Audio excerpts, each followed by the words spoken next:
1854.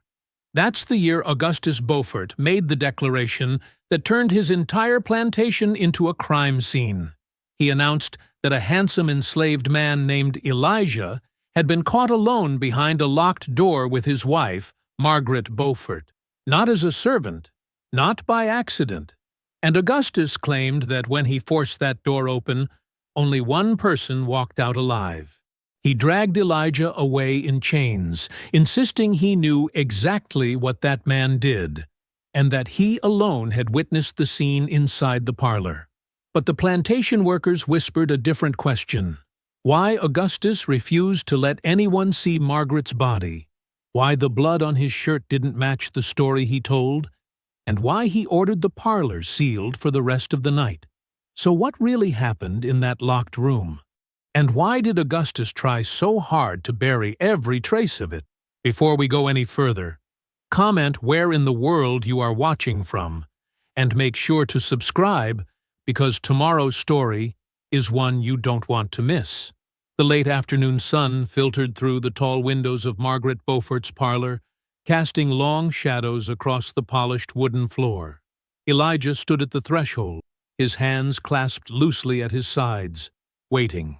His dark eyes surveyed the room with practiced calm, noting the placement of every chair, every vase, every book, precisely where it had been the day before. Nothing changed in this room. Nothing except the conversations. "You may enter," came the soft voice from within. Behind him, Esther, the house servant assigned to monitor these lessons, nodded once. She was older than Elijah by perhaps 15 years, her face lined with the careful blankness required of anyone who served inside the main house. She watched him step forward, then positioned herself just outside the doorway, where she could see, but not quite hear. It was her usual post, her usual duty. Margaret sat near the window in her customary chair, a book resting closed on her lap. She wore a pale blue dress that made her skin look even paler than usual, almost translucent in the golden light. Her blonde hair was pulled back severely, as Augustus preferred, though a few strands had escaped to frame her face. She looked tired. She always looked tired these days. "Good afternoon, Mrs. Beaufort," Elijah said quietly. "Good afternoon, Elijah." She gestured to the chair opposite hers. "Please, sit." He did as instructed, maintaining the careful distance between them that propriety demanded. 3 feet. Never closer. These lessons had begun nearly 2 years ago, when Augustus had decided his young wife needed civilizing after her rough upbringing in the back country. He had ordered Elijah, who could read better than most white men in the parish, to teach her literature, history, philosophy, anything to make her fit for the drawing rooms Augustus hoped to conquer. At first, they had been stiff, formal affairs, Margaret reciting passages while Elijah corrected her pronunciation. But something had shifted over the months. The lessons became conversation. The conversations became confession. And now, sitting across from her in the fading light, Elijah could sense another shift coming. Something bigger, something dangerous. Margaret's fingers traced the spine of the closed book on her lap. "We are reading Milton today, I believe?" she asked, though her voice lacked conviction. "If you wish, ma'am." She looked up at him then, really looked, and he saw something raw in her expression. Fear, perhaps, or determination, or both, twisted together so tightly they could not be separated. "I do not wish to read Milton today," she said quietly. Elijah waited. Outside the door, he could hear Esther's slight movement, the whisper of fabric as she adjusted her position. He kept his face neutral. Margaret set the book aside and leaned forward slightly. "I need to speak with you about something important, something that cannot wait any longer." His heartbeat quickened, but he gave no outward sign. "I am listening, Mrs. Beaufort." She glanced toward the doorway, then back at him. When she spoke again, her voice was barely above a whisper. "I am leaving this place within a month, perhaps sooner. I have made arrangements." The words hung in the air between them like smoke. Elijah felt their weight, their impossibility, their terrible hope.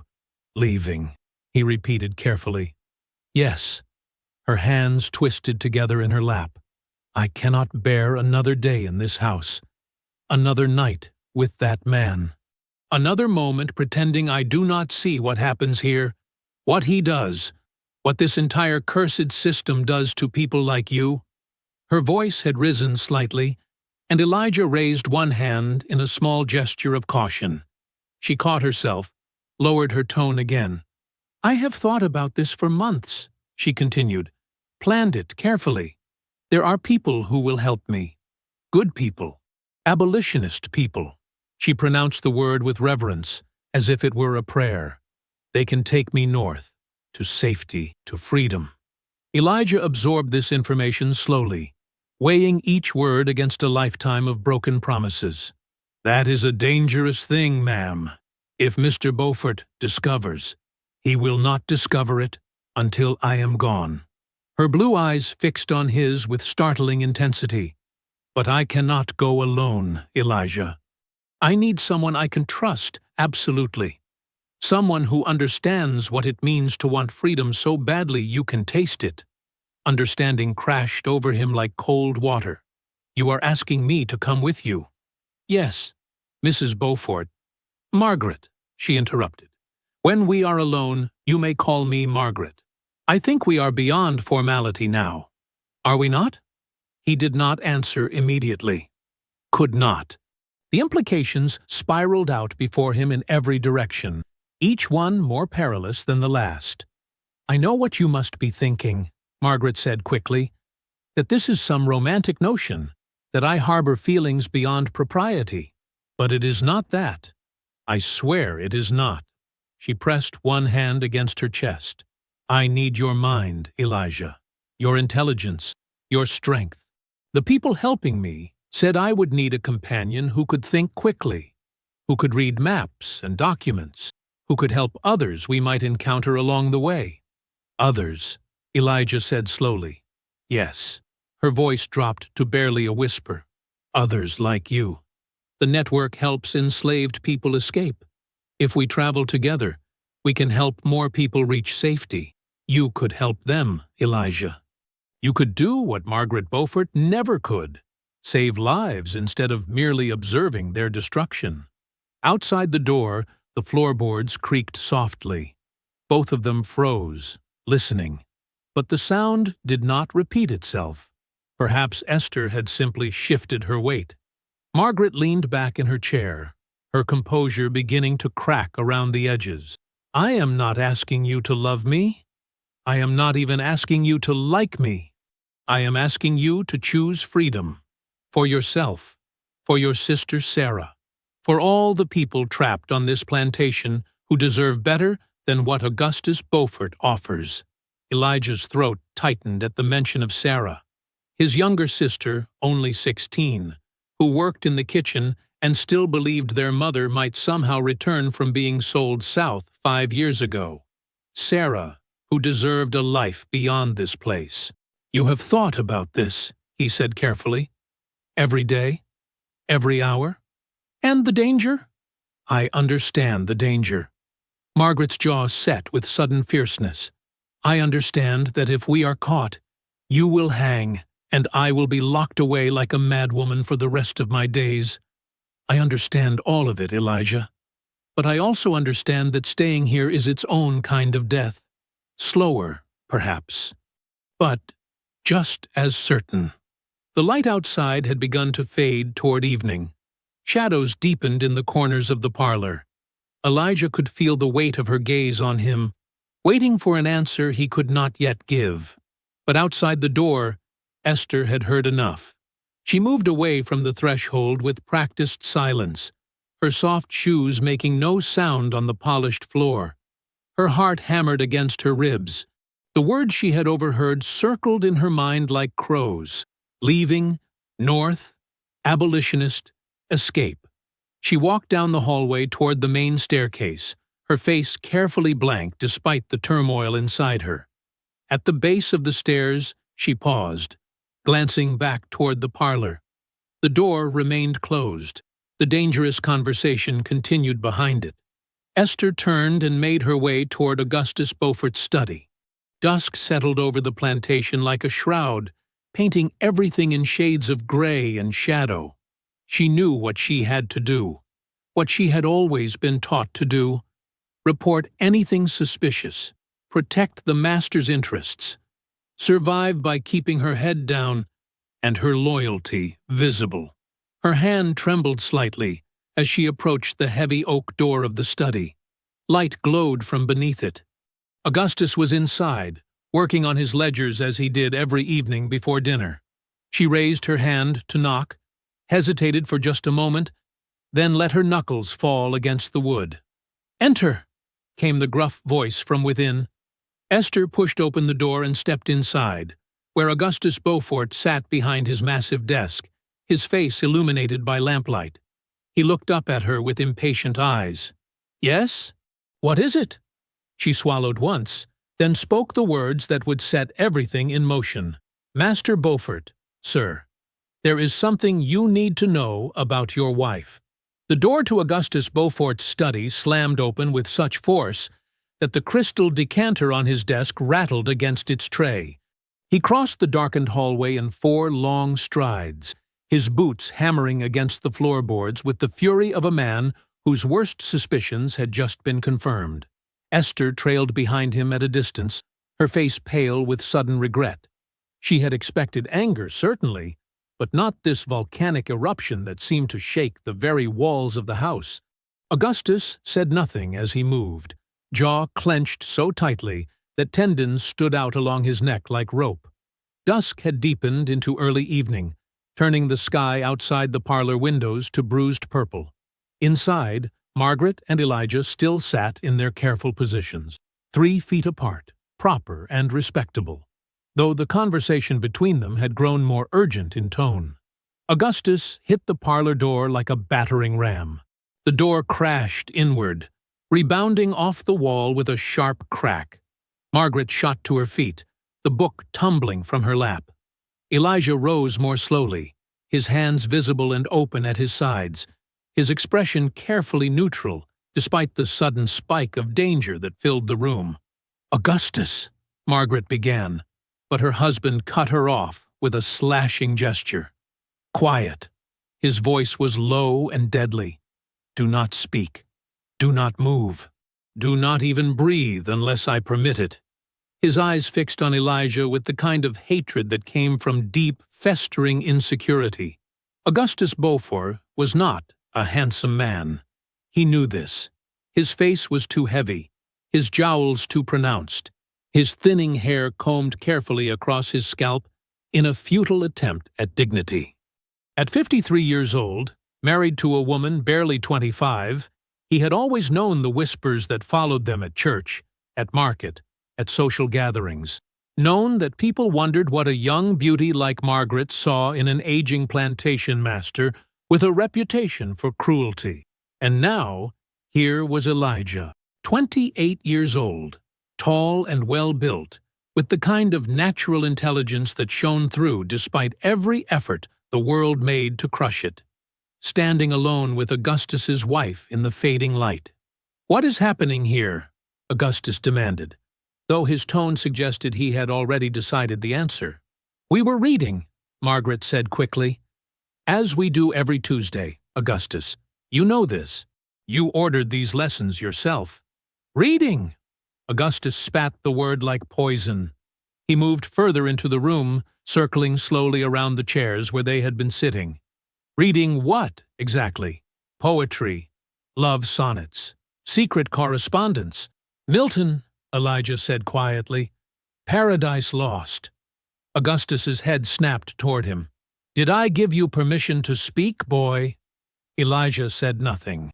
His silence was its own kind of defiance, and Augustus felt it like a slap.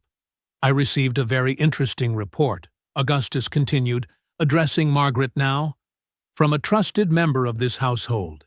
She tells me you and this property have been discussing matters far beyond literature, matters of escape, matters of flight. Matters of treason. Margaret's face went white, then flushed red with anger. She misheard. She misunderstood. Did she? Augustus stepped closer to his wife. Did she misunderstand the word North? The word abolitionist? The word freedom? Augustus, you must listen. I have listened enough. His voice rose to a roar. I have listened to your complaints, your tears, your endless dissatisfaction with everything I have provided for you. This house, this life, this position of privilege. And this is how you repay me? By plotting with a slave to abandon your husband? To make me a laughingstock? Margaret drew herself up straighter. I was trying to save him. To save all of them. To do something right in a world where everything is wrong. Wrong? Augustus's face purpled with rage. You dare lecture me about right and wrong? You, who would not have a roof over your head without my generosity? Who would still be living in that dirt floor shack in the back country if I had not raised you up? Raised me up? Margaret's voice cracked. You bought me, Augustus, just like you bought him, just like you bought everyone on this plantation. The only difference is that the law calls me your wife instead of your property. Augustus moved toward her with frightening speed. Elijah stepped forward instinctively, a protective gesture he could not suppress, despite knowing the danger. Stay back, Augustus snarled at him. This does not concern you. But Margaret, emboldened by months of planning and desperation, did not retreat. It does concern him. Everything concerns him. Because unlike you, Augustus, Elijah actually has a soul worth saving. The slap came without warning. Augustus's open palm caught Margaret across the face, with enough force to snap her head sideways. She stumbled backward, arms windmilling for balance. Her heel caught on the edge of the rug. She fell. The sickening crack of her skull against the stone corner of the hearth echoed through the parlor like a gunshot. For one frozen moment, nobody moved. Margaret lay crumpled on the floor, one arm twisted beneath her, blood beginning to pool beneath her blonde hair. Her eyes stared upward at the ceiling, already glazing over with the unmistakable stillness of death. Elijah lunged toward her, dropping to his knees, reaching for her wrist to check for a pulse he somehow knew he would not find. Mrs. Beaufort. Margaret. Can you hear me? Augustus staggered backward, staring at his own hands as if they belonged to someone else. I did not. I only meant to.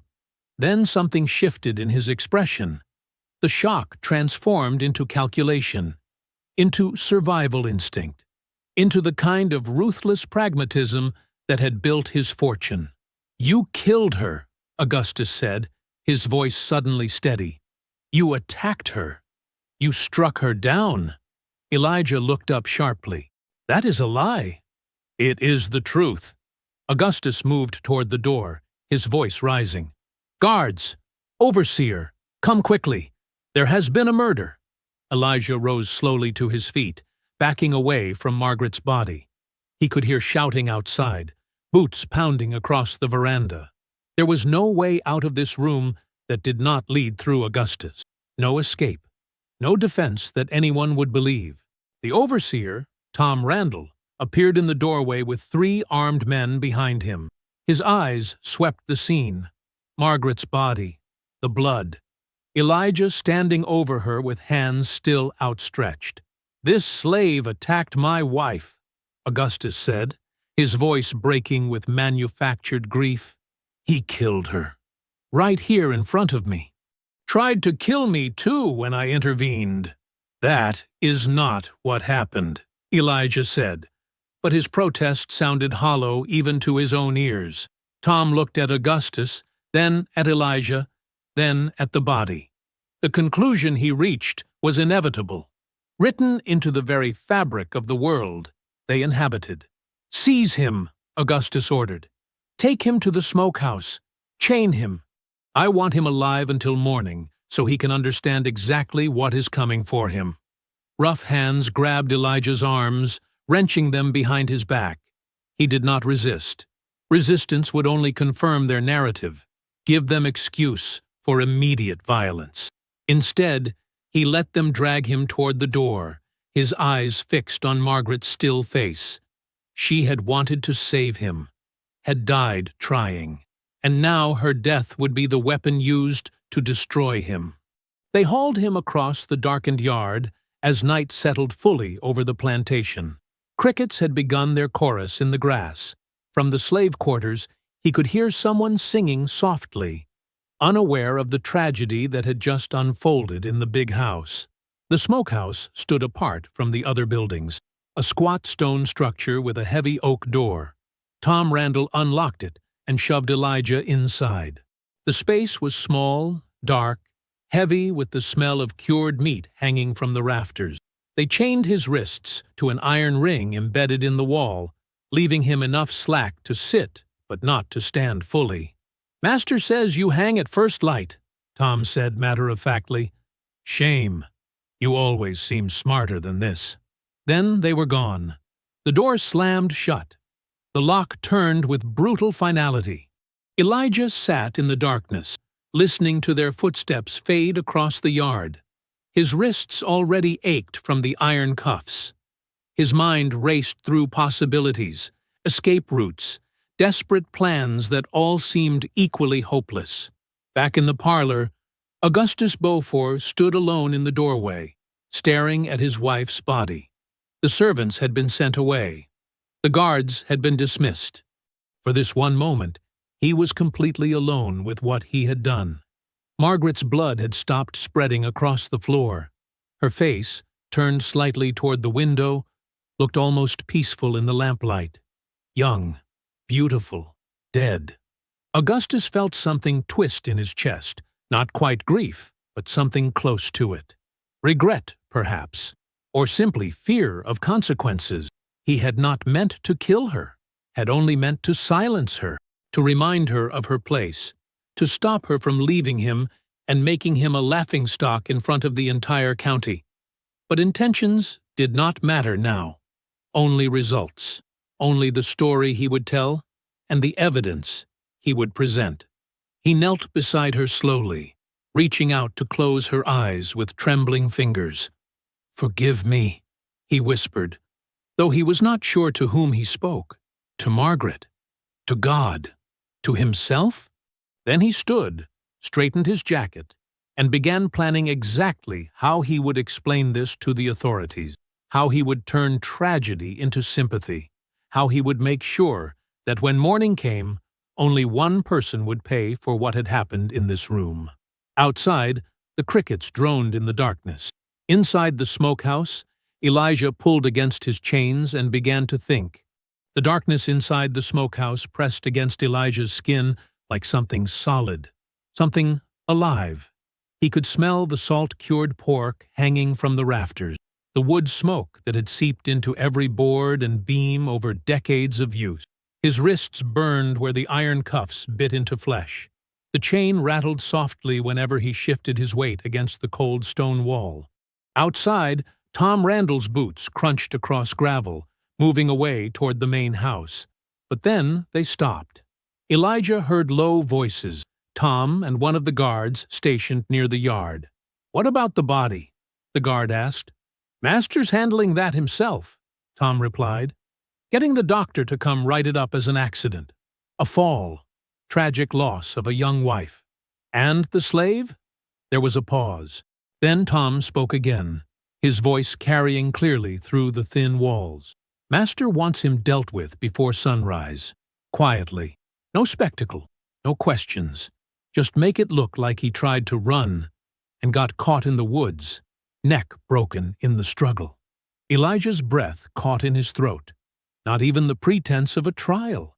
Not even the performance of justice. Just murder dressed up as necessity. "When?" the guard asked. 3 hours. Before first light. I'll come get you." The footsteps resumed, fading into the distance. Elijah sat perfectly still, his mind already calculating. 3 hours. Maybe less. He pulled against the chains experimentally, testing their strength. The iron ring in the wall held firm. The cuffs would not break. The door was locked from outside with a heavy bolt he had no way to reach. He was trapped. He closed his eyes and tried to think. Tried to find some angle, some weakness, some path through the impossible situation closing around him like a fist. But every direction led to the same conclusion. By sunrise, he would be dead. Augustus would be believed. Margaret's death would be forgotten as just another plantation tragedy. Then he heard it. A soft scraping sound near the back wall. Wood against wood. Something moving. Elijah tensed, listening. The sound came again. Deliberate, careful. Then a loose board in the corner shifted inward, creating a gap barely wide enough for a person to squeeze through. A face appeared in the opening. Old, dark, deeply lined with years of suffering and survival. Nora. Elijah breathed. The elderly woman slipped through the gap with surprising agility for someone well past 60. She carried no lamp, navigating the darkness by memory and instinct. She moved to Elijah's side and knelt, her hands finding his face in the blackness. "Hush now," she whispered. "Don't say nothing loud. Guards still close. How did you—" "Same way I've been getting in here for 30 years when I need to steal meat for the sick ones. Loose board in back. Used to be my job to smoke the pork before my legs got bad." Her fingers moved to the chains, examining the locks. "These I can't do nothing about. But I can get you out another way. Nora, they are going to kill me before dawn." "I know. I heard." Her voice was steady despite the danger. "Why you think I'm here. But Elijah, you got to listen. There's more at stake than just your life now." She reached into the folds of her dress and pulled out something small. A key. Not for the chains, but for something else. "Mrs. Margaret gave me this 2 weeks ago," Nora said. "Made me promise to keep it safe. To give it to you if anything ever happened to her." Elijah's heart hammered against his ribs. A key to what? Her sewing table. The one in her private room upstairs. She said there's journals inside. Evidence. Names and dates and proof of things Master Augustus done that could hang him 10 times over. The words hit Elijah like cold water. What kind of proof? She was working with abolitionists, Nora explained, her voice urgent but controlled. For months, maybe longer, recording everything. Master's illegal slave trafficking between plantations, his gambling debts, his deals with traders who smuggle people across state lines. Everything he done that breaks even the laws white folks claim to follow. Elijah's mind raced. Margaret had mentioned abolitionists in the parlor, but he had not realized the depth of her involvement. Had not known she was documenting crimes, building a case. She was planning to use that evidence to help people escape, Nora continued. Was going to give it all to a preacher named Caldwell, who runs a safe house 2 counties north. She had maps, routes, contacts, everything we'd need to get dozens of people to freedom. But now she is dead, Elijah said quietly. Now she's dead, Nora agreed. And if we don't get those journals, everything she did dies with her. Augustus covers it all up, sells off whoever he wants. Nothing changes. She died for nothing. Elijah understood what Nora was asking, what she was not quite saying. You want me to go back, to the house, to get the journals. I want you to finish what she started. Nora's hands gripped his shoulders. You, the only one who can. You, the only one who can read them papers, understand what they mean, know who to give them to. If you just run north tonight, you might live. But Sarah and the others, they get sold, split up, destroyed. Margaret's death means nothing. Sarah, his younger sister. Elijah's chest tightened. Augustus is planning to sell her? He asked, though he already knew the answer. First on the list. Her and 20 others. He needs money fast to pay his debts. Already got a trader coming next week. Nora's voice softened. I raised you from a baby, Elijah. Loved you like my own. I won't ask you to die for this, but I'm asking you to try, to give us a chance." Elijah sat in the darkness, feeling the weight of the impossible choice. Run and live. Stay and probably die. But maybe, expose the truth that could free others. "How do I get inside the house?" he asked. Nora smiled in the darkness. He could not see it, but he could hear it in her voice. "Same way I'm getting you out of here. Through places they don't watch because they think we're too scared to use them." She produced a second object from her dress, a thin metal file, the kind used for sharpening kitchen knives. "This won't break the chains, but it'll pick the lock on your cuffs if you got steady hands and 5 minutes." Elijah took the file. His fingers found the keyhole in the iron cuff by touch. He had watched a blacksmith pick a similar lock once, years ago. Had memorized the motion without knowing why. Now he knew. It took him 7 minutes, not 5, but the first cuff clicked open. Then the second. The chains fell away with a soft rattle that sounded deafening in the enclosed space. Nora led him to the loose board, showing him how to shift it aside and squeeze through the narrow gap. They emerged behind the smokehouse where shadows pooled thick beneath the eaves. The sky above showed the faintest lightening in the east. Not dawn yet, but close. "Herb garden," Nora whispered, pointing toward the main house. "Goes right up under Mrs.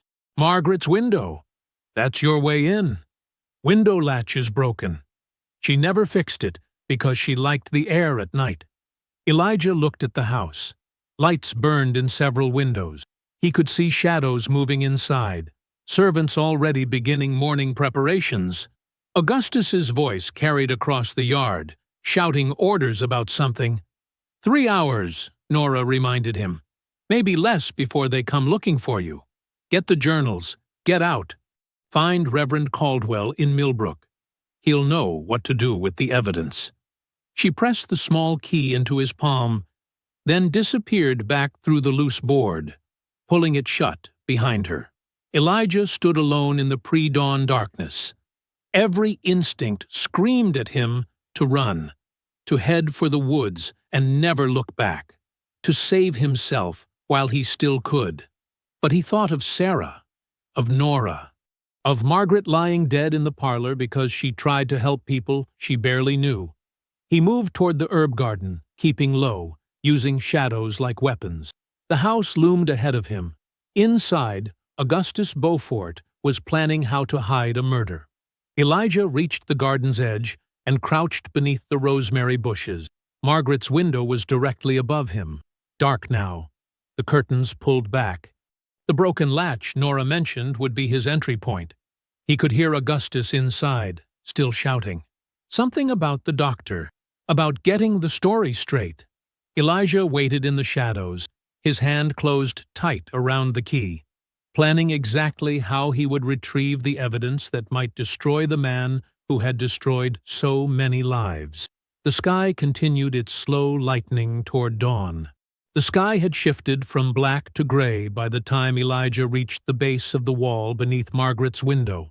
Dawn was coming too fast. The herb garden's rosemary and thyme provided some cover, but not much. If anyone looked out from the kitchen yard, they would see him. He stood slowly, keeping his body pressed against the rough wood siding. His fingers found the window frame. Just as Nora had said, the latch was broken. Had been for months, probably. Margaret must have preferred the night air to security, never imagining someone would need to break in rather than out. Elijah pushed gently. The window resisted, then gave with a soft creak that seemed impossibly loud in the quiet morning. He froze, listening. No shouts, no footsteps, just the distant clatter of pots from the kitchen house and Augustus's muffled voice still barking orders somewhere deep inside. He pulled himself up and through the opening, landing silently on the wooden floor of Margaret's sewing room. The space smelled of lavender and old fabric. Morning light filtered through the curtains, painting everything in shades of pale gold and shadow. The sewing table sat against the far wall, an elegant piece with curved legs and multiple small drawers. Elijah crossed to it quickly, his bare feet making no sound. His hand trembled slightly as he pulled out the key Nora had given him. Which drawer? She had not said. He tried the largest one first, sliding the key into the lock. It did not fit. The second drawer was the same. The third, a narrow compartment on the left side, accepted the key with a soft click. Inside lay 3 leather-bound journals, stacked neatly beneath a folded piece of blue silk. Elijah lifted them out carefully, as if they might shatter. The top journal fell open in his hands, revealing Margaret's precise handwriting. Dates, names, locations. June 14, 1854. Augustus departed for Natchez with 6 people he claimed were surplus inventory. Returned 3 days later with $4,200 in gold. I found the bill of sale hidden in his desk. The people were never registered with the county. This violates territorial trading laws. Evidence enclosed. Elijah's pulse quickened. He flipped forward several pages. July 2, 1854. Reverend Caldwell confirmed safe house locations in 3 counties. He can move up to 40 people at once if we coordinate timing. I told him I would provide documentation of Augustus's illegal activities to protect the others legally should we be discovered. He agreed this was wise. Margaret had been planning this for months, building a case, creating a network, all while living under the same roof as the man she was documenting. July 29, 1854. Augustus lost nearly $8,000 at cards in New Orleans. He is desperate. Overheard him telling the overseer he plans to liquidate assets quickly. I fear what this means for the families. Elijah heard footsteps in the hallway outside. Close. Getting closer. He shoved the journals inside his shirt and looked frantically around the room. The wardrobe, large, ornate, standing against the wall near the door. He moved toward it just as the hallway floorboards creaked directly outside. The wardrobe door opened silently. Elijah slipped inside, pulling it shut behind him just as the sewing room door swung inward. Through the crack between the wardrobe doors, he could see a young maid entering. Clara, one of the house servants. She carried a basket of clean linens. She moved to the bed, beginning to strip the sheets. Her movements were efficient, but sad. She had liked Margaret. Everyone had. Poor lady, Clara murmured to herself. Didn't deserve none of this. And now they saying that Elijah done it. Don't make no sense. He was always so gentle. She folded the old sheets into her basket, glancing around the room. Her eyes swept past the wardrobe without pausing, but then she stopped, looked at the sewing table. The drawer was still open. Elijah had forgotten to close it in his panic. Clara walked over to it slowly. She peered inside at the empty space where the journals had been, then at the key still sitting in the lock. Her brow furrowed. "That's strange," she said quietly. "Mrs. Margaret always kept that locked. Always." Elijah held his breath. The journals pressed against his chest felt as heavy as stones. If Clara raised the alarm now, he was finished. She stood there for a long moment, thinking. Then she reached out and pulled the key free, slipping it into her apron pocket. She closed the drawer carefully and looked around the room one more time. "Ain't my business," she said to the empty air. "Ain't my business what secrets dead ladies keep." She picked up her basket and left, closing the door behind her. Elijah waited until her footsteps faded completely down the hall. Then he waited another full minute, counting his heartbeat. Finally, he emerged from the wardrobe and crossed back to the window. Before climbing through, he opened one of the journals again, needing to know the full truth. He flipped through pages rapidly, scanning Margaret's careful documentation. The evidence was damning, detailed, irrefutable. Then he found it. A page dated just 1 week ago. August 15, 1854. Augustus has compiled a list of people he intends to sell to a trader named Hutchins. The sale is scheduled for August 28th. I copied the names below. I must act before then. I must save them. Below, in Margaret's handwriting, was a list of 23 names. Elijah's blood turned to ice water.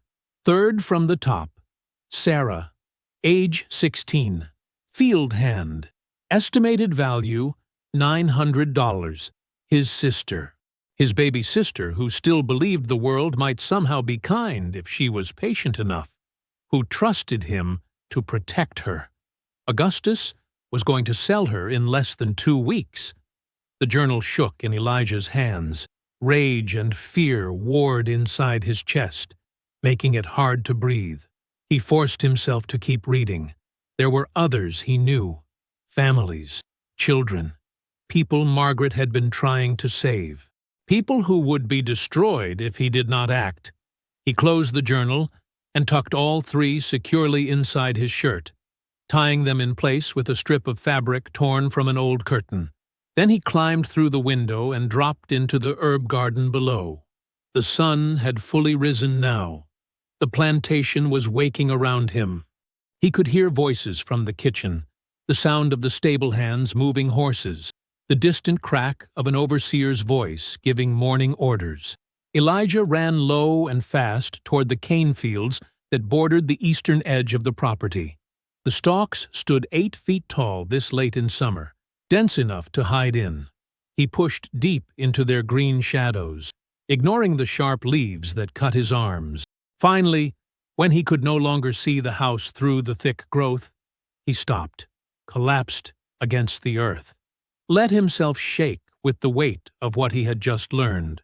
Margaret had died trying to save these people, had gathered evidence at tremendous personal risk, had planned routes and made contacts, and documented crimes that could bring down not just Augustus, but half the trading network in Louisiana. Now that burden belonged to Elijah. The plantation bell rang across the fields. Midday. He had been hiding for hours without realizing it. His stomach cramped with hunger and fear. He pulled the journals out and held them against his chest. Inside these pages was power, evidence, truth, everything needed to expose the system that had broken so many lives. But he was one man, alone, hunted, with no clear path forward, and enemies everywhere. Elijah sat among the tall cane stalks, clutching Margaret's journals, and tried to figure out how to finish what she had started. The woods behind the plantation were older than the fields. The trees here had watched generations come and go, their thick trunks scarred by time, and their branches heavy with Spanish moss.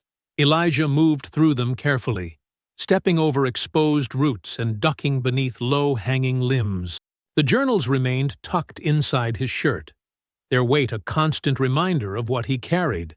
He had waited in the cane fields until early afternoon, giving the plantation time to settle into its usual rhythms. Augustus would be occupied with managing the chaos of Margaret's death. The overseers would be focused on keeping the field hands working despite the tension hanging over everything. No one would notice one man slipping away into the forest. At least, Elijah hoped not. The chapel appeared through the trees like something out of a dream. It was small and weathered, its white paint peeling in long strips that curled away from the wood beneath.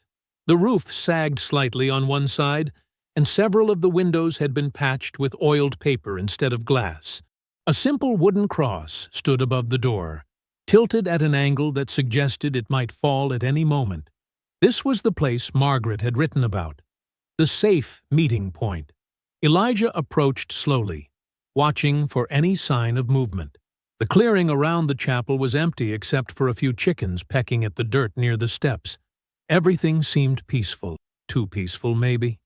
He climbed the 3 steps to the door and knocked twice, then once, then twice again. The pattern Nora had taught him. The door opened almost immediately. Reverend Josiah Caldwell stood in the doorway, a man in his 50s with graying hair and kind eyes that nonetheless carried a wariness born of dangerous work. He wore simple clothes, a white shirt, and dark trousers, nothing fancy. His hands were calloused like a laborer's, not soft like the wealthy preachers who gave sermons in the big plantation churches. "Come in quickly," Caldwell said, his voice low and urgent. He glanced past Elijah toward the woods, checking for followers, then pulled him inside and shut the door. The chapel's interior was dim and cool. Rough wooden benches faced a simple altar. Dust motes floated in the narrow shafts of light that came through the windows. The air smelled of old wood and candle wax. "You are Elijah," Caldwell said. It was not a question. "Margaret spoke of you many times. I am deeply sorry for her loss. She was a brave woman." Elijah nodded, not trusting himself to speak about Margaret yet. The grief was too fresh, too tangled with everything else. "I have what she was gathering," Elijah said instead. He pulled the journals from his shirt and held them out. Evidence against Augustus Beaufort, proof of illegal trafficking, names, dates, amounts, everything needed to expose him. Caldwell's eyes widened. He took the journals carefully, handling them like sacred texts. His hands trembled slightly as he opened the first one and began reading. His lips moved silently, forming Margaret's words. After several long minutes, he looked up. His face had gone pale. "This is extraordinary," he whispered. "This is enough to destroy him, to bring down half the trading operations in 3 parishes. Margaret was building a legal case, not just an escape plan." "She was planning both," Elijah said, "but she ran out of time." Caldwell nodded slowly. He flipped through more pages, his expression growing more troubled with each entry he read. When he reached the list of names scheduled for sale, he stopped completely. 23 people, he said quietly, all to be sold in less than 2 weeks, children among them. "My sister is on that list," Elijah said. His voice cracked slightly on the word sister. "Sarah. She is 16 years old. Augustus is going to sell her to pay his gambling debts." Caldwell closed the journal and met Elijah's eyes. Something shifted in the Reverend's expression. The caution remained, but now it was joined by determination. "Then we move quickly," Caldwell said. "I have safe houses established along Margaret's routes. I can coordinate shelter and transport for up to 40 people if we act with precision. But it must be soon. Within 48 hours, Elijah felt his heart begin to race. "How?" "Midnight. 2 nights from now," Caldwell said, already beginning to pace as he thought through the logistics. "The moon will be nearly dark. Good for concealment. I will have wagons waiting at the old mill 3 miles north of here. Can you get people there without raising alarm?" "I can try," Elijah said. "Do not try. Do it." Caldwell's voice was firm, but not unkind. "Margaret gave her life beginning this work. We owe it to her to finish it, and we owe it to every person on that list to get them out before Augustus can destroy more families." He pulled out a worn map from beneath the altar and spread it across one of the benches. His finger traced a route heading northeast, away from the plantation and toward the river. "Here is where you bring them," he said, pointing to a mark on the map. "The old mill. 2 nights from now, 1 hour past midnight. I will have 3 wagons and armed escorts. We will move them to the first safe house by dawn, then continue north in stages. Ohio is the destination. Freedom is the goal." Elijah studied the map, memorizing the route. It would require getting nearly 24 people off the plantation without anyone noticing until they were long gone. It would require perfect timing and absolute trust. It would require a miracle. But looking at Caldwell's determined face, at Margaret's journals lying open on the bench, Elijah felt something shift inside himself. Not hope exactly, but something close to it. Purpose, maybe. Direction. "I will get them there," he said. Caldwell gripped his shoulder. "I believe you will. Margaret trusted you with her life's work. That tells me everything I need to know about your character." He handed Elijah back the journals. "Keep these safe. When the time is right, they will serve as evidence. But for now, they are proof of what we are fighting for. Proof that Margaret's death meant something." Elijah tucked the journals back inside his shirt. Through the window, He could see the sun beginning its descent toward the western horizon. He needed to get back before full darkness fell. 2 nights, Caldwell said as Elijah moved toward the door.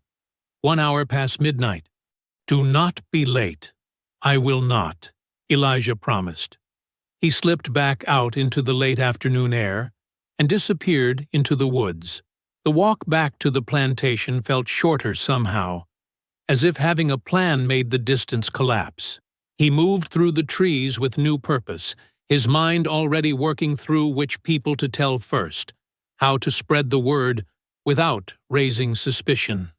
By the time he emerged from the forest edge near the slave quarters, dusk had settled over everything. The sky burned orange and purple above the fields. Cooking fires glowed in front of the small cabins where the enslaved families lived. Elijah approached his own cabin quietly. Several people were gathered outside in the growing darkness. Old Moses, who worked in the stables. Ruth, who cared for the small children. Daniel and his wife Anna. They looked up as Elijah appeared, their faces tight with worry and questions they were afraid to ask aloud. Inside the cabin, Sarah sat on the edge of the narrow bed they shared. She was so young still, though the plantation had tried its best to steal her youth. When she saw Elijah, relief flooded her features. "Everyone thought you were dead," she whispered. "They said Augustus was going to kill you for what happened to Mrs. Margaret."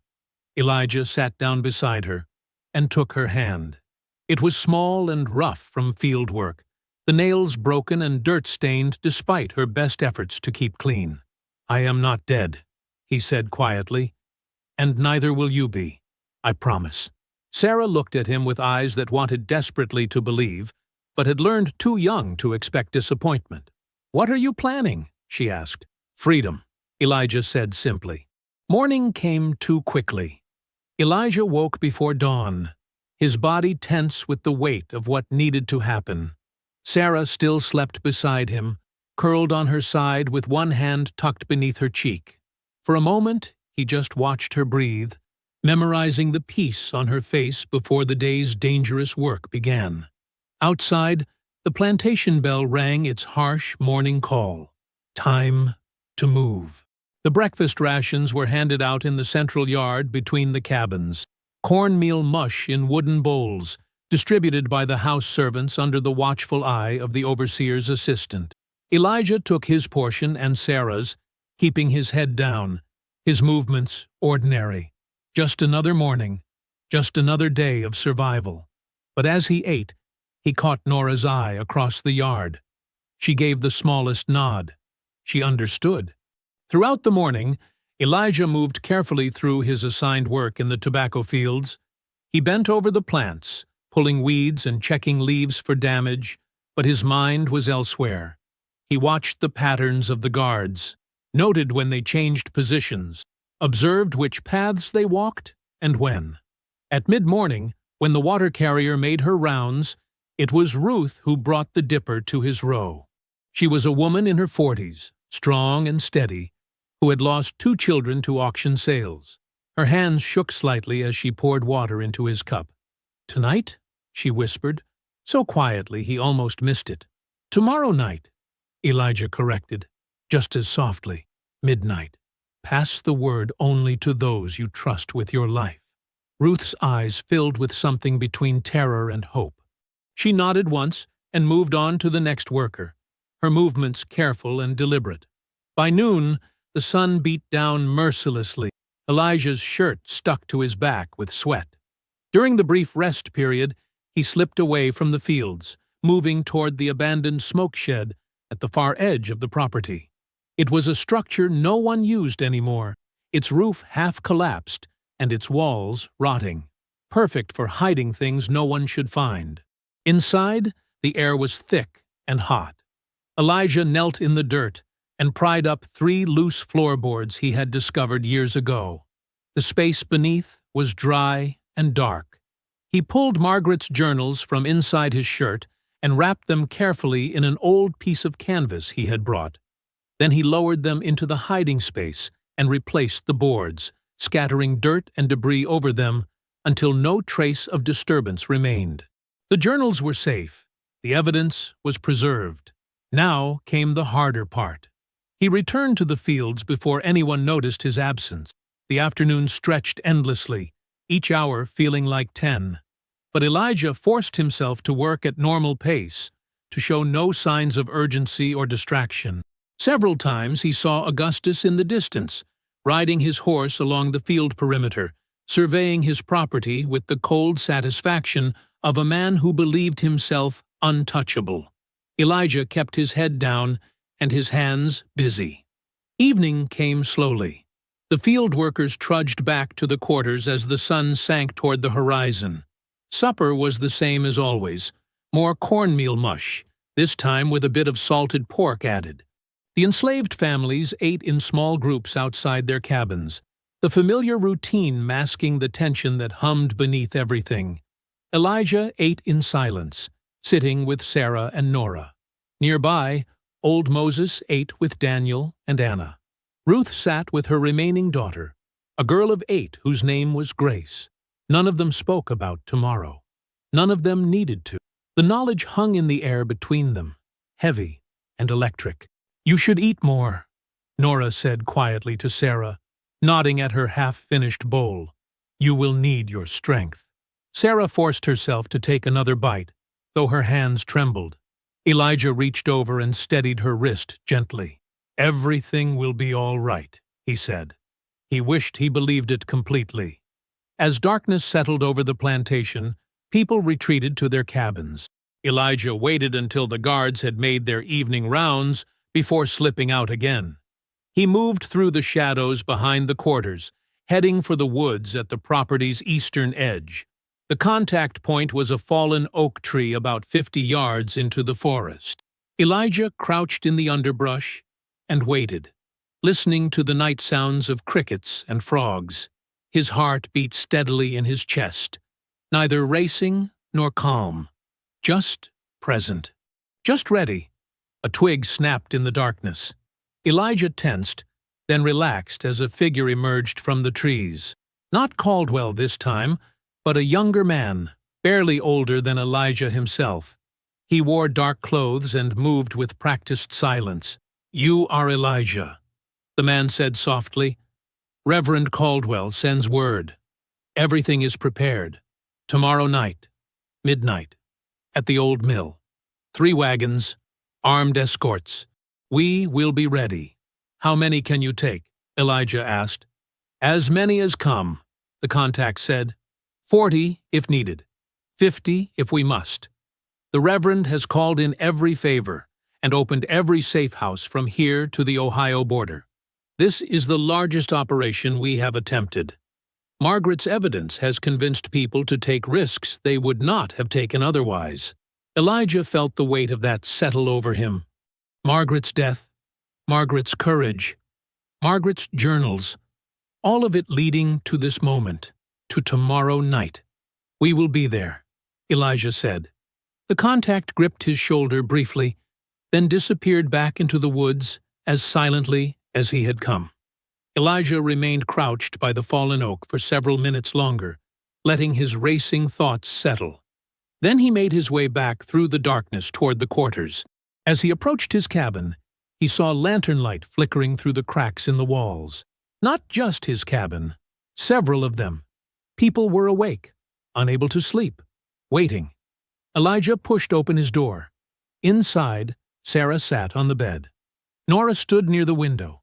Ruth was there too, and Moses and Daniel with Anna. Even young Grace, who should have been sleeping, sat wide-eyed in the corner. They all turned to look at Elijah as he entered. The silence stretched. "Tomorrow," Elijah said quietly. "Midnight. We run." The next morning broke with false promises of hope. Elijah woke to bird song and golden light streaming through the cracks in the cabin walls. For one brief moment, before full consciousness returned, he felt almost peaceful. Then reality crashed back. Tonight, midnight, freedom or death. Sarah stirred beside him, her eyes opening slowly. She looked at him with such trust it made his chest ache. "Is it time?" she whispered. "Not yet," Elijah said. "We must survive the day first." They rose together, moving through the morning routine like all the other mornings before it, washing faces with cold water from the bucket, pulling on worn clothes, stepping outside to join the others gathering for breakfast rations. Everything needed to appear completely normal. Just another day of labor and survival. But as Elijah approached the central yard, he noticed something wrong. The house servants stood clustered together near the well, their faces tight with fear. Two of Augustus's patrollers sat on horseback, near the big house steps, rifles across their laps. And from inside the house came the sound of things breaking, glass shattering, furniture scraping. Augustus's voice raised in fury. Elijah's stomach dropped. "What happened?" Nora asked, appearing at his elbow. Before anyone could answer, the front door of the big house slammed open. Augustus emerged, his face purple with rage, gripping something in his fist. Behind him came two more patrollers, dragging the housemaid Clara between them. Her face was streaked with tears. "Gather everyone!" Augustus bellowed. "Everyone! Now!" The overseer's whistle shrilled across the plantation.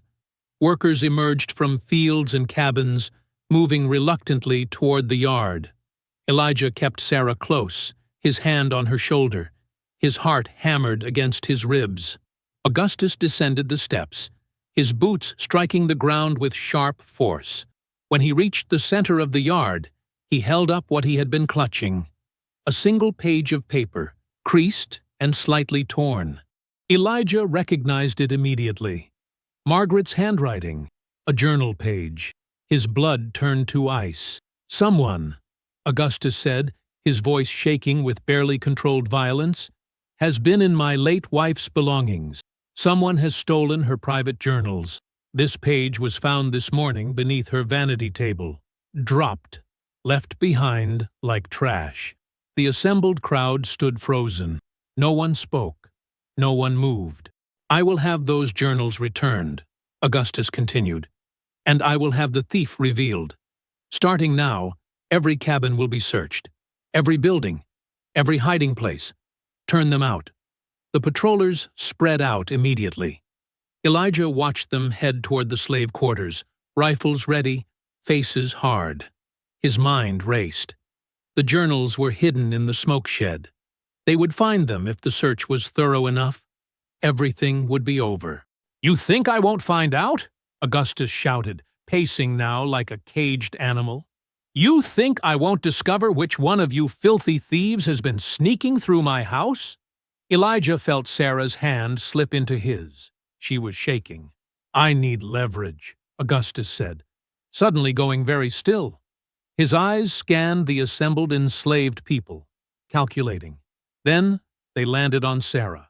A cruel smile spread across his face. Her. "Bring me that girl." "No," Elijah said, stepping forward before he could stop himself. But the patrollers were already moving. One grabbed Sarah's arm, yanking her away from Elijah with brutal efficiency. She cried out, struggling, her small frame no match for the man's strength. "Sarah!" Elijah lunged forward. A rifle butt slammed into his ribs. Pain exploded through his side. He staggered but didn't fall, fury overwhelming the hurt. He swung at the nearest patroller, his fist connecting with the man's jaw. The man stumbled back, surprised. Then 3 more patrollers were on him, dragging him down. Fists and boots rained down on his back, his shoulders, his legs. He fought blindly, desperately, trying to reach Sarah, trying to protect her. "Stop!" Nora screamed. "Please stop!" Augustus watched it all with cold satisfaction. When the patrollers finally hauled Elijah upright, blood streaming from a cut above his eye, Augustus stepped close. "The journals," he said softly. "Return them by noon, or I sell this girl to the worst trader I can find. She will be in Alabama by sundown, working cotton fields until she drops dead. Do you understand me?" Elijah's vision swam. Pain radiated from his side where the rifle butt had struck. He tasted copper in his mouth. But he forced himself to meet Augustus's eyes, to show nothing but defiance. "I don't know anything about journals," he said. Augustus's smile widened. "Then she suffers for your ignorance." He nodded to the patrollers. They dragged Sarah toward the big house, her screams piercing the morning air. Elijah tried to follow but collapsed to his knees, his injured side screaming in protest. Hands grabbed him, Nora, Moses, Ruth, pulling him back before the patrollers could beat him again. "Let me go," Elijah gasped. "Let me go to her." "They will kill you," Nora hissed. "And then, who will save her?" The search began in earnest. Patrollers tore through cabins, overturning beds, smashing walls, scattering belongings. People stood helpless, watching their meager possessions destroyed. Children cried. Women clutched each other. Men clenched their fists and swallowed their rage. Elijah let himself be half-carried to the back of the quarters, away from the chaos. His side throbbed with each breath. Blood soaked his shirt. Nora pressed a rag against the wound, her face grim. "How bad?" he asked. "Bad enough," she said. "Cracked rib, at least. Maybe worse." The morning dragged on in nightmare fashion. The patrollers found nothing in the cabins. The journals were still safely hidden in the abandoned smoke shed. But the searchers weren't done. Elijah watched through pain-blurred vision as they spread out across the property, checking barns, storage buildings, anywhere someone might hide stolen items. At midday, a rider arrived on a lathered horse. He dismounted and spoke urgently with Augustus on the veranda. Elijah couldn't hear the words, but he saw Augustus's expression shift from rage to vindictive pleasure. The rider left. Augustus turned and walked inside without another word. An hour later, word spread through the quarters like wildfire. The sheriff had arrested Reverend Caldwell. Suspicious activities, harboring fugitives. The patrollers had raided his chapel and found abolitionist pamphlets and maps. The preacher was in chains, awaiting transport to the county jail. Elijah closed his eyes. The escape plan. The midnight rendezvous. The wagons and armed escorts. All of it gone. Caldwell arrested. The contact network exposed. 40 people who had been promised freedom, now abandoned with nowhere to run. "We are finished," Ruth said quietly, sitting nearby with her daughter pressed against her side. "God help us. We are finished." By evening, the search had still turned up nothing. Augustus grew more erratic, ordering random beatings, threatening mass sales, his paranoia spiraling out of control. The enslaved community huddled in their cabins, terrified and defeated. As darkness fell, Elijah could no longer stay still. Despite the pain in his side, despite Nora's protests, he slipped away from the quarters and made his way toward the big house. He needed to know where they were keeping Sarah, needed to hear her voice, needed to know she was still alive. He crept through shadows until he reached the side of the house. Light glowed from the cellar windows at ground level. Elijah lowered himself to the dirt, ignoring the sharp pain that lanced through his ribs, and peered through the narrow opening.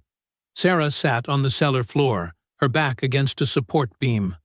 Her wrists were tied, her face was streaked with dirt and tears. She was crying softly, hopelessly, the sound breaking Elijah's heart into pieces. "Sarah," he whispered. "Sarah, I am here." She looked up, her eyes finding the window. Fresh tears spilled down her cheeks. "Elijah," she sobbed. "Please, please help me." "I will," he promised, even though he had no idea how. "I will get you out. I swear it." But even as he spoke the words, he knew how hollow they were. Caldwell arrested. The escape route destroyed. His own body broken. No plan. No allies. No hope. He heard footsteps approaching from inside the cellar. Elijah pulled back from the window and dragged himself away, moving painfully through the darkness until he reached the old barn at the edge of the property. He climbed the ladder to the hayloft, each rung an agony, and collapsed into the dusty straw. Below, he could hear horses shifting in their stalls. Above, through cracks in the roof, stars began appearing in the darkening sky. His side burned. His head throbbed. Sarah's crying echoed in his memory. Elijah gripped the wooden rafters above his head, his knuckles white with strain. "I am sorry," he whispered into the darkness. "Margaret, I am sorry. Sarah, I am sorry. I failed everyone. I failed all of you." The night offered no answers, only silence and the distant sound of Sarah's muffled sobs carrying through the warm summer air. Midnight in the hayloft. Elijah awakening in pain. The darkness pressed down like a weight. Elijah stirred in the hay, his body protesting every movement. The pain in his side had settled into a deep, constant throb that radiated through his ribs with each breath. His head pounded. His mouth tasted of blood and dust. He tried to sit up and gasped, collapsing back against the straw. The effort sent fire shooting through his torso. He lay still, staring up at the shadowed rafters, listening to the sounds of the plantation at night. Crickets. An owl somewhere in the distance. The restless shifting of horses below. A board creaked at the base of the ladder. Elijah froze. His hand moved instinctively to a broken piece of wood beside him, preparing to defend himself. But the figure that emerged from the darkness was familiar, small and bent with age, moving carefully. "Nora!" he breathed. "Hush now," she said softly, climbing the rest of the way into the loft. She carried a bundle wrapped in cloth. "I came to tend that wound before you die of foolishness. You should not be here," Elijah said. "If they catch you, they will not catch me." Nora settled beside him, unwrapping the bundle. Inside were strips of clean cloth, a small jar of salve, and dried herbs. She worked quickly, her fingers steady despite her age. "Now let me see." Elijah winced as she lifted his bloodied shirt. The fabric stuck to the wound. Nora peeled it away gently, revealing a long gash along his ribs where the rifle butt had torn the skin. The flesh around it was already purple and swollen. "Cracked rib for certain," Nora murmured. "Maybe two. And this cut needs binding or infection will take you." She cleaned the wound with water from a small flask, then applied the salve. The mixture stung. Elijah clenched his jaw, forcing himself to stay silent. Nora wrapped the cloth strips around his torso, binding the injured ribs tight. "There," she said when she finished. "It will hurt for weeks, but you will live." "I am not sure that matters anymore," Elijah said quietly. Nora's hands stilled. She looked at him in the darkness, her weathered face barely visible. "Do not talk like that." "The plan is destroyed," Elijah said. "Caldwell is arrested. Sarah is locked in the cellar. Augustus will sell her by tomorrow, unless I surrender those journals. And if I surrender them, he will kill me anyway. There is no way out." "There is always a way," Nora said firmly. "What way?" Elijah's voice cracked. "Tell me, what way is there that does not end with all of us dead or sold away?" Nora was silent for a long moment. Then she reached into her apron pocket and pulled out something small. A ribbon. Faded blue silk. The kind Margaret used to wear in her hair. "Before she died," Nora said softly, "Miss Margaret came to me in the kitchen. She was frightened. Said she knew Augustus suspected something. Said she might not live long enough to finish what she started." Elijah stared at the ribbon. "She gave me this," Nora continued. "Told me to keep it safe. Told me that if anything happened to her, I should give it to you. She said you were the only person on this plantation she believed could change the world." "Change the world?" Elijah's laugh was bitter. "I cannot even save my own sister." "You are thinking too small," Nora said. She pressed the ribbon into his hand. Miss Margaret did not want you to run. She wanted you to fight. She spent months gathering that evidence because she believed it could destroy men like Augustus. Not just here, everywhere. Evidence means nothing if no one sees it. Then make them see it. Nora's voice grew fierce. Make them look at what he has done. Force the law to respond. Force the world to acknowledge the truth. Elijah closed his fist around the ribbon. His mind raced. Surrender meant death. Flight meant abandoning Sarah. But what Nora was suggesting, "You want me to confront him," he said slowly, directly. "I want you to use what Margaret died protecting," Nora said. "Those journals are not just pages. They are weapons, legal weapons, names, dates, crimes documented in her own hand. If you bring that evidence before witnesses, before people who matter, Augustus cannot simply murder his way out of it. He will try. Of course he will try," Nora agreed. "But trying and succeeding are different things. If you play this right, if you force his hand in front of the right people, he will have to choose between his reputation and his revenge. And men like Augustus always choose reputation." Elijah thought about it. Augustus's greatest fear was exposure, social ruin, the loss of standing among his peers. That was why he had staged Margaret's death as an accident instead of immediately lynching Elijah. That was why he was searching desperately for the journals instead of simply burning the whole plantation down. "I would need leverage," Elijah said. "Something to force him into position." "You have leverage," Nora said. "Sarah. He is holding her to control you, but it also means he has not sold her yet, has not harmed her permanently. He is waiting." "Waiting for what?" "For you to come to him," Nora said simply.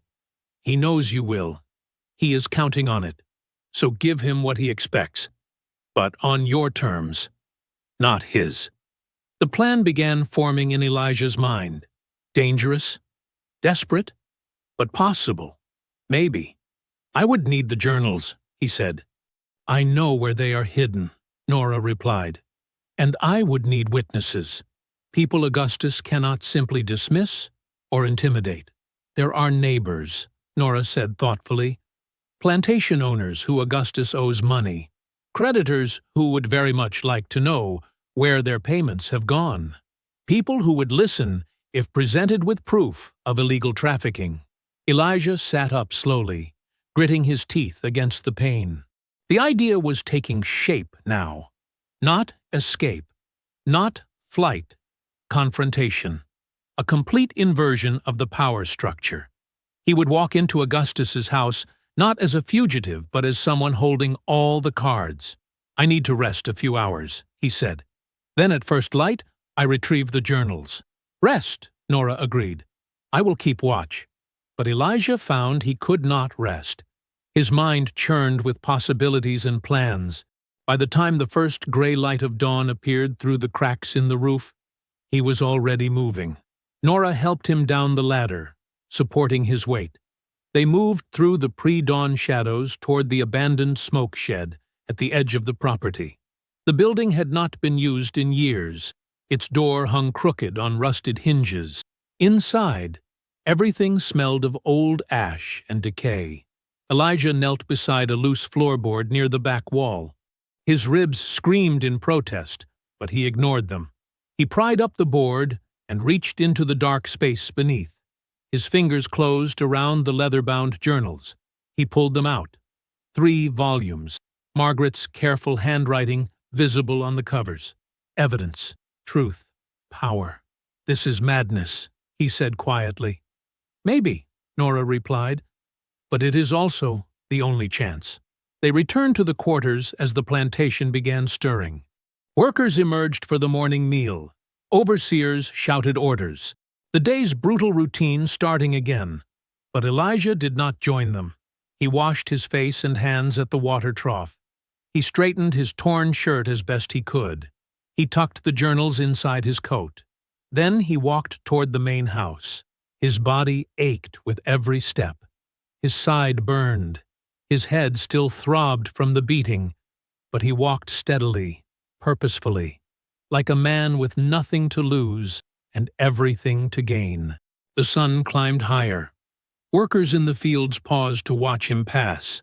They knew something was happening, something dangerous, but no one tried to stop him. By late morning, Elijah stood in the shadow of the veranda, gripping the journals against his chest. Above him, through the parlor windows, he could see Augustus pacing inside, agitated, furious, still searching. Elijah took one deep breath, then another. The pain in his ribs sharpened.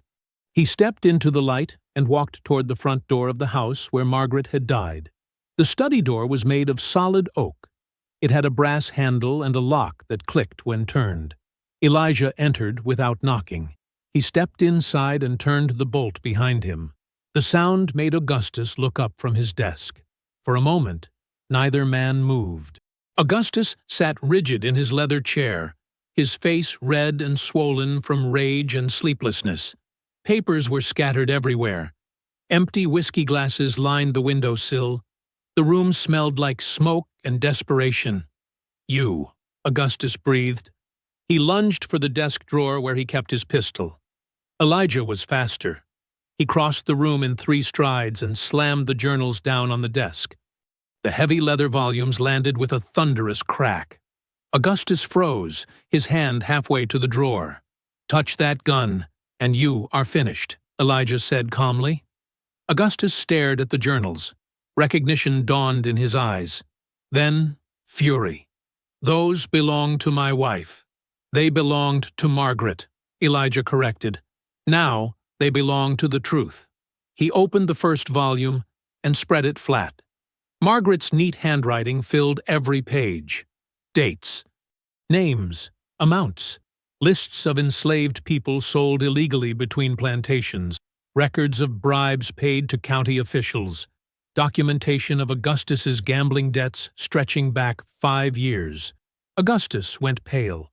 "Where did you—" "She hid them well," Elijah said. "She knew you would come looking eventually. She knew you would try to destroy the evidence. So, she made copies." "Copies?" The word came out strangled. Elijah pulled more pages from inside his coat. Letters, testimonies, receipts. He laid them across the desk one by one like cards in a game. "These have already been sent across the state, to abolitionists, to newspaper editors, to judges who do not owe you favors." "You are lying." "I wish I were," Elijah said. "But Margaret spent months building this network. She was smarter than you ever gave her credit for. Braver, too. She documented every crime you committed, every law you broke, every person you destroyed for profit." Augustus grabbed one of the pages. His hand shook as he read. His face went from red to white to gray. "This cannot be real. Margaret would never—" "She did," Elijah interrupted. "She hated you, hated what you did to people, hated being trapped in this house watching you ruin lives. So she decided to ruin you instead." "She is dead," Augustus spat. "Dead women cannot testify." "No," Elijah agreed, "but their journals can. Written evidence in her own hand, signed and dated. Some entries even witnessed by people you trusted. Your overseer, your accountant, people who will confirm the authenticity when pressed." Augustus stood abruptly. His chair scraped backward. "I will burn them, all of them. I will find every copy and—" "You cannot burn what you cannot find," Elijah said. "The copies are already in motion, already being read, already being discussed. By tomorrow, half the county will know what you have been doing. By next week, the state authorities will be forced to act whether they want to or not. They will not believe a slave. They will believe Margaret Beaufort," Elijah said quietly. "A white woman of good standing, a plantation mistress documenting her own husband's crimes in meticulous detail. That is the kind of evidence people cannot ignore. That is the kind of scandal that destroys reputations permanently. Augustus sank back into his chair. His breathing came in short, sharp gasps. "What do you want?" "Freedom," Elijah said simply. "I cannot free you. The law allows you to manumit enslaved people if you choose," Elijah said. "Especially if you have proper documentation. Especially if witnesses confirm the transaction. You want papers." "I want legal freedom papers," Elijah corrected. "For myself, for my sister Sarah, for Nora, for the Jackson family, for the Thompsons, for the Williams household. All signed and notarized properly. All documented so thoroughly that no one can ever challenge them." Augustus laughed. It was a hollow, broken sound. "You expect me to just hand over—" "I expect you to choose," Elijah said. He leaned forward, palms flat on the desk. "You can sign the papers and live with the consequences of your crimes eventually catching up to you. Or you can refuse, and I walk out of here right now. Let the scandal explode tomorrow. Let the authorities arrest you for trafficking. Let your creditors descend on this plantation like vultures. Let your peers shun you in public. Let your name become synonymous with criminality and disgrace. You are threatening me. I am offering you a choice," Elijah said. "The system that protected you for so long can now destroy you. Margaret made sure of that. She built a case so thorough that even corrupt judges cannot ignore it. Even friendly sheriffs cannot dismiss it. You broke too many laws, stole from too many people, hurt too many families. The evidence is overwhelming." Augustus stared at the journals spread across his desk. His mouth worked soundlessly. Finally he whispered, "What guarantee do I have that you will not release those documents anyway?" "None," Elijah said honestly. "But I am not interested in revenge. I am interested in freedom. Sign the papers. Let us walk away. And maybe, the scandal comes slower, quieter. Maybe you have time to prepare, to hide assets, to run if you want.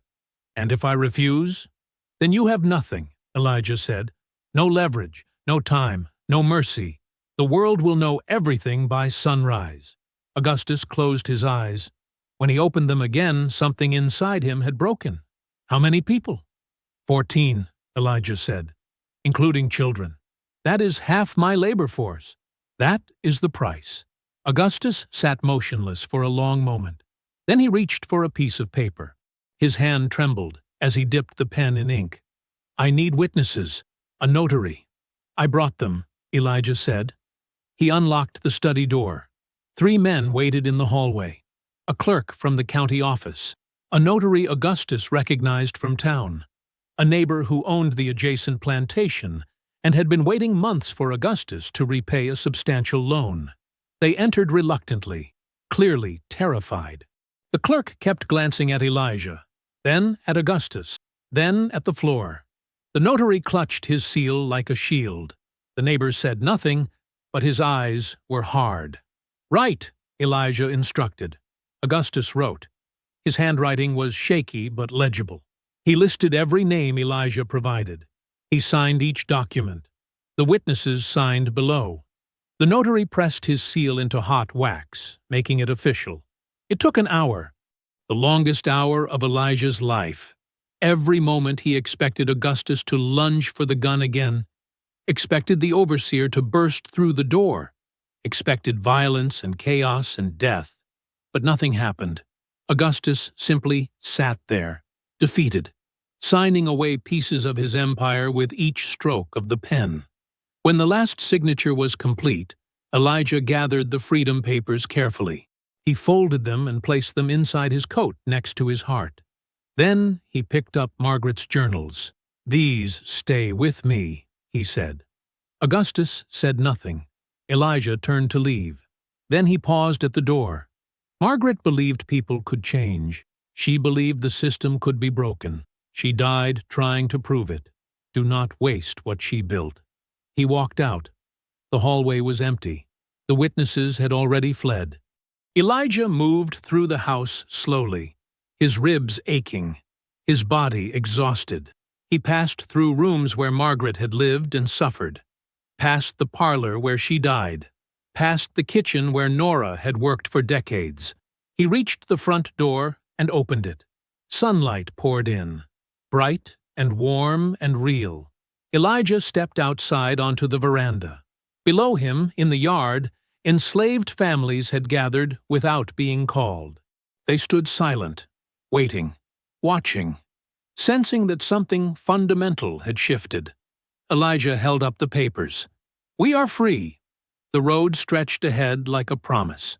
Elijah walked at the front of the group, one hand supporting Sarah's elbow, the other gripping the freedom papers inside his coat.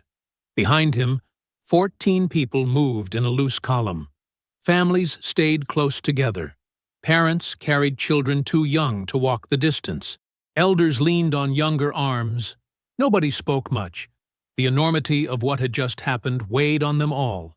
They were free, legally free. Papers signed and sealed and witnessed. But freedom felt fragile this close to the plantation. Every sound in the woods made people flinch. Every distant voice raised alarm. Nora walked beside Elijah, her weathered face composed, but her eyes vigilant. She scanned the tree line constantly, watching for patrols, watching for Augustus's overseer, watching for anyone who might try to drag them back. "How far to the crossing?" Sarah asked quietly. "Few more miles," Elijah said. "We will reach it before dark." Sarah nodded. Her legs shook with exhaustion, but she kept moving. She had not let go of Elijah's arm since they left the plantation. Her fingers pressed into his sleeve like she feared he might disappear if she released him. The Jackson family walked behind them. Mother, father, 3 children under 10. The youngest rode on his father's shoulders, head bobbing with each step. The middle child clutched a cloth doll Nora had sewn years ago. The oldest walked with her mother's hand tight in hers. Behind them came the Thompsons and the Williams household. Men who had worked the fields since childhood. Women who had raised Augustus's children and cleaned his house and endured his cruelty. All of them moving together toward something none of them had dared imagine yesterday. The afternoon sun slanted through the trees. Birds called from the branches. The road beneath their feet was rutted and dusty, but it led away from bondage. That made it beautiful. Elijah thought about Margaret, about her journals tucked safely in his coat, about the courage it took for her to document Augustus's crimes, knowing it might cost her life. She had paid that price. Now Elijah carried her legacy forward with every step. "You think they will come after us?" Sarah whispered. "No," Elijah said firmly. "Augustus knows what happens if he tries. The evidence is already spread too far. He touches us, and the scandal explodes immediately. What if he does not care anymore?" Elijah glanced at his sister. Fear shadowed her eyes. Understandable fear. Reasonable fear. She had lived her entire life under the threat of violence. Freedom papers did not erase that overnight. "Then we keep moving," Elijah said gently. "We cross the river. We reach the settlement. We build new lives where he cannot touch us." Sarah nodded slowly. Some of the tension left her shoulders.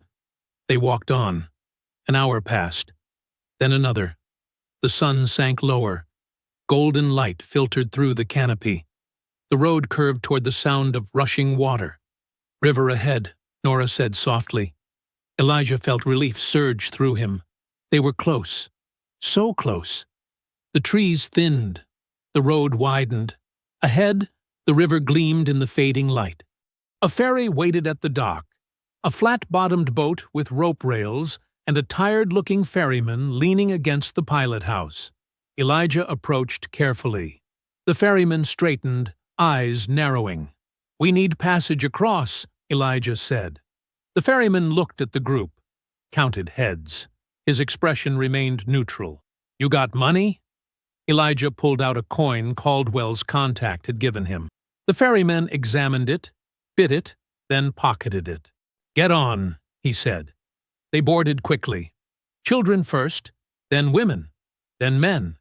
The ferry rocked gently under their weight. Elijah helped Sarah settle on a bench near the center.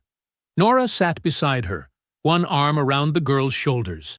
The ferryman untied the mooring ropes. The boat drifted into the current. He worked the pole with practiced ease, guiding them across the dark water. Nobody spoke.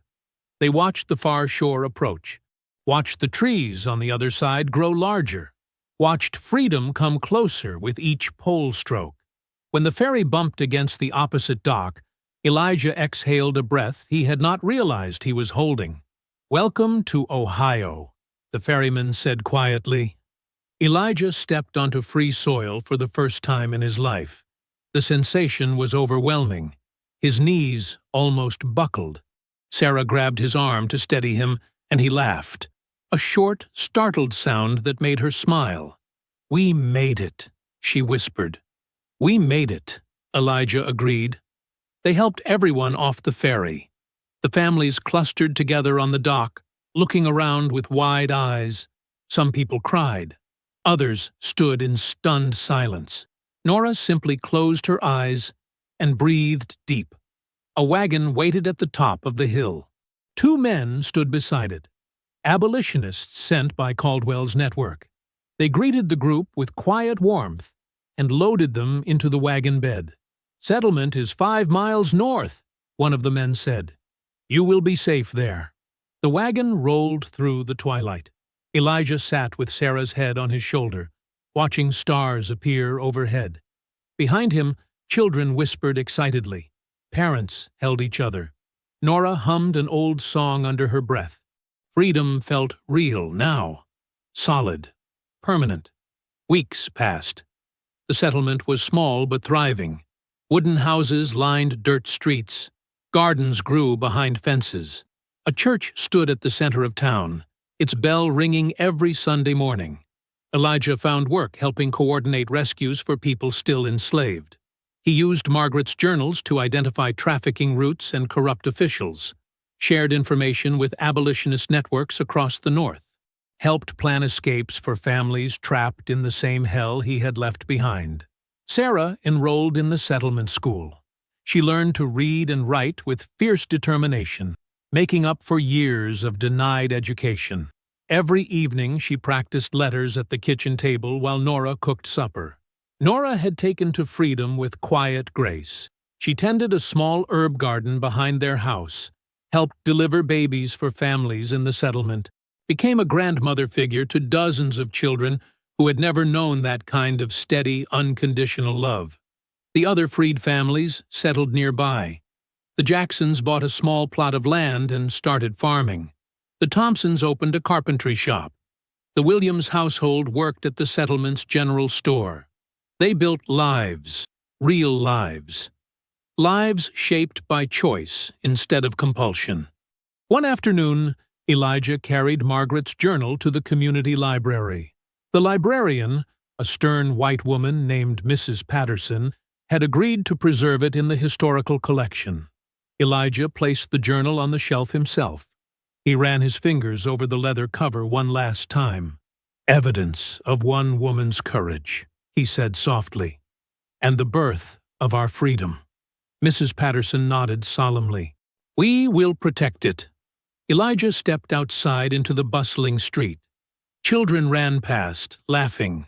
Neighbors called greetings. A vendor sold fresh bread from a cart. Music drifted from the church where choir practice was underway. Sarah waved from across the street. She stood with friends her own age, girls who had never known bondage, girls who saw her as an equal. Elijah waved back. Peace settled over him. Not the absence of struggle. There would always be struggle. But the presence of possibility, the presence of hope. He was free, finally, truly free, and he would spend the rest of his life making sure others could say the same. I hope you found that story powerful. Leave a like on the video and subscribe so that you do not miss out on the next one. I have handpicked 2 stories for you that are even more powerful. Have a great day.